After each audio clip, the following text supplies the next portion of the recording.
de ton côté, Laurent, et puis après, je ne veux pas la prendre complètement en traître, mais je voudrais passer la parole quand même. Donc, je te laisse quelques minutes pour avoir l'optique aussi d'une grande entreprise sur ces questions de données. Laurent, toi, comment tu as vu évoluer les choses justement sur l'implication dans ces données? Parce que entre nous, juste parenthèse, ils ont fait un boulot qui m'a envoyé qui est absolument super hein, sur ces données, sur ces données-là, sur ces deux départements. Oui, alors moi je tire le chapeau aux équipes parce qu'effectivement c'est souvent, on essaie de professionnaliser également l'analyse des données. Alors tout ce que j'ai livré, c'était en février dernier, j'en ai donné un peu plus, c'est élaboré avec un petit pool épidémio, et Thibaut parlait de médecine populationnelle. On a une chance incroyable. Dans nos services, allez, on peut se le dire, tous les 2 ans à peu près, parce qu'on est largement meilleur que la loi, le maximum légal, on passe toute une population d'actifs, on carotte toute une population d'actifs en termes de prévention. Pratiquement, il n'y a plus que nous qui faisons ça. Je dis un peu cocorico en termes de droit privé, mais dans le dernier village où il y a des travailleurs, le service de prévention de santé au travail interne, il y est. On a un bout de vacation, une coopération avec la maison de santé pluridisciplinaire du coin. Donc, nous, notre intérêt, ça a été de faire glisser un peu culturellement. Je coche de la donnée. C'est pas un flicage et un reporting stérile.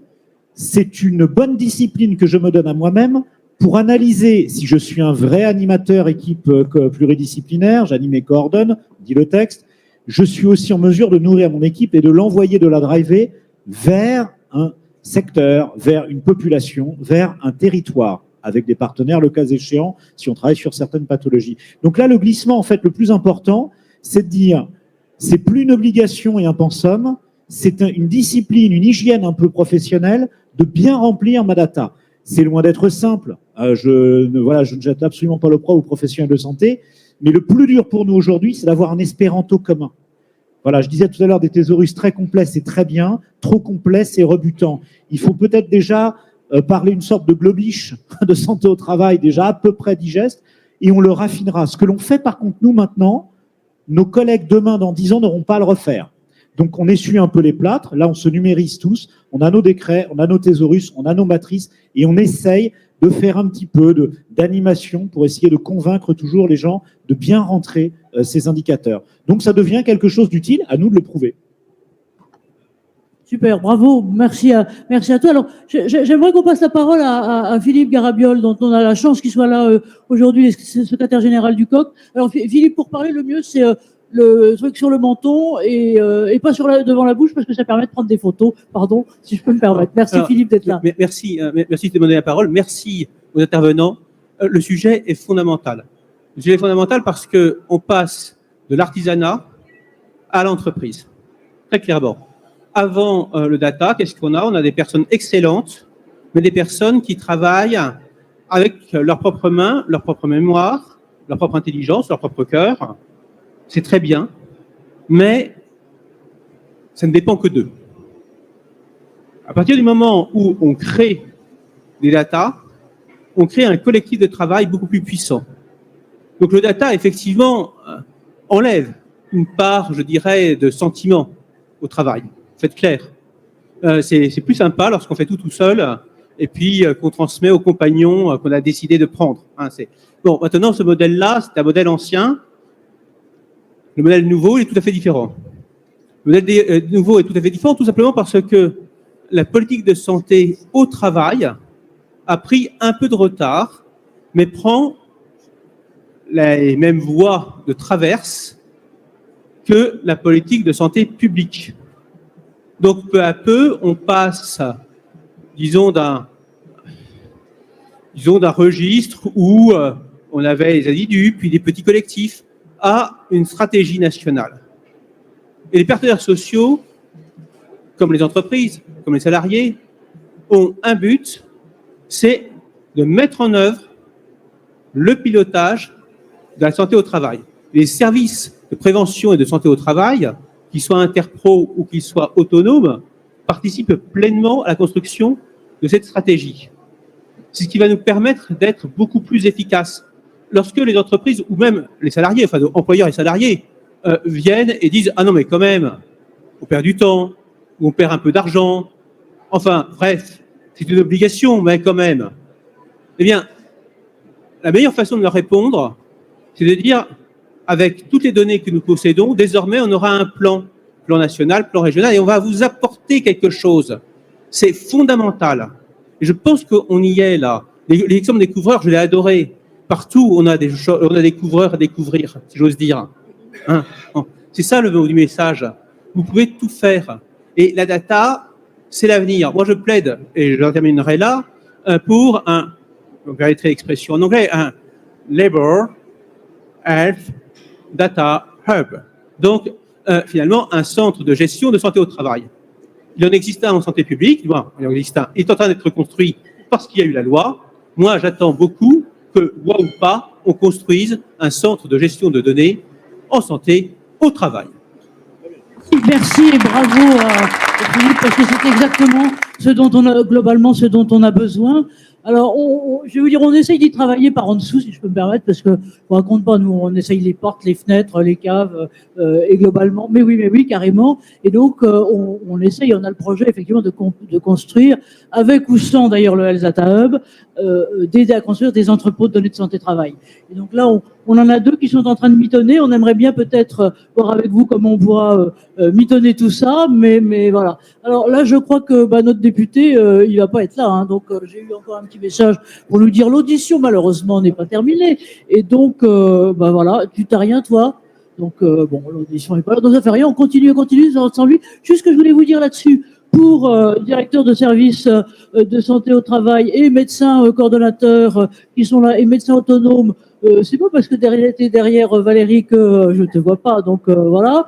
La seule chose que j'ai vue avec son organisation, Eric Botorella, c'est qu'on puisse avoir d'ici quelque temps plutôt un truc j'allais dire réunion pas publique en circuit fermé pour travailler là-dessus et voir globalement comment avancer. Parce que pour une fois, et merci Philippe d'être là, parce que vous n'êtes pas beaucoup à être je dirais pushy sur cette question et d'un certain côté transministère et trans-institutions et autres, et donc il est OK pour ça. Donc voilà. Alors, si vous voulez bien, moi j'aimerais bien aussi,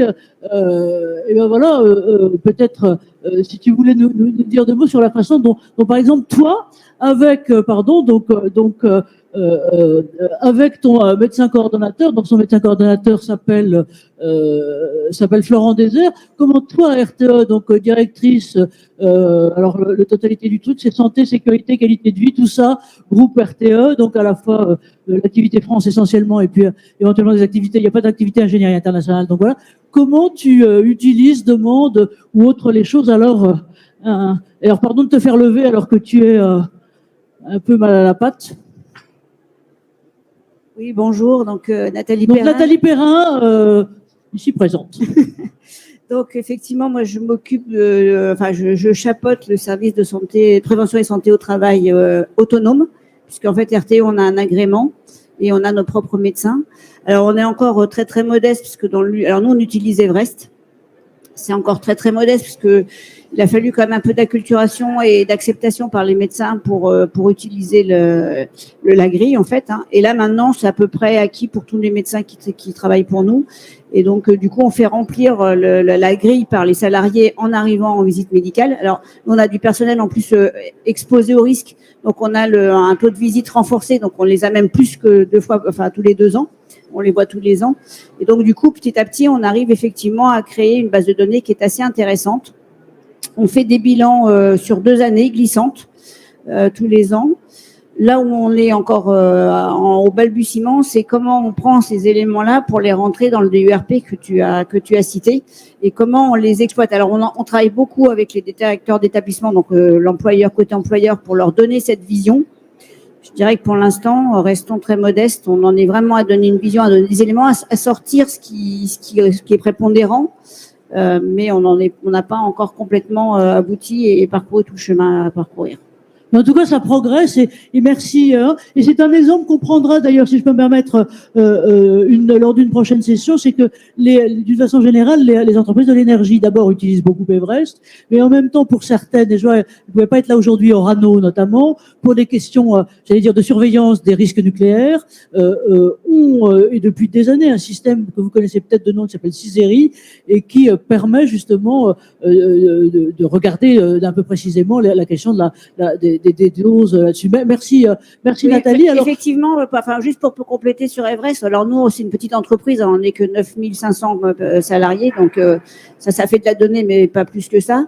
Et effectivement, on peut s'intercomparer avec toutes les entreprises électriques et gazières. Donc déjà, on met un peu plus. Et puis, il y a d'autres entreprises aussi, ce qui fait qu'on a des une références, comparabilité. en fait. Voilà. Voilà. Et comme ça fait 3 ans qu'on le fait maintenant, on a surtout une progression. Parce que je pense que la photo en elle-même, elle a du sens, mais c'est surtout les tendances qui Absolument, sont intéressantes. un chiffre a de sens que comparé à d'autres et aussi en évolution. Merci, merci Nathalie de ce côté-là. Alors pardon, je vous lis de petits messages parce que j'ai droit à des messages en continu de la conseillère politique 2 et qui dit bon ça l'annonce vraiment compromis. Les questions en commission s'enchaînent depuis 3 heures. Vous présentez aux participants toutes mes excuses et toutes nos excuses. Alors voilà, donc on fera un débrief individuel les fois prochaines et puis on reviendra vers vous avec ça. Alors nous, ça ne nous empêche pas de continuer, au contraire, et donc d'enchaîner, si je peux me permettre, avec alors Thibaut. Pardon, on a vu. Et donc, alors pardon, parce que vous voyez, là, techniquement, c'est le contraire de d'habitude. Oui, il nous reste 5 minutes. C'est le contraire de d'habitude. D'habitude, on n'arrive pas à établir la connexion. Là, on a la connexion, mais on n'a pas le cavalier. Alors voilà. Et donc, voilà. Alors,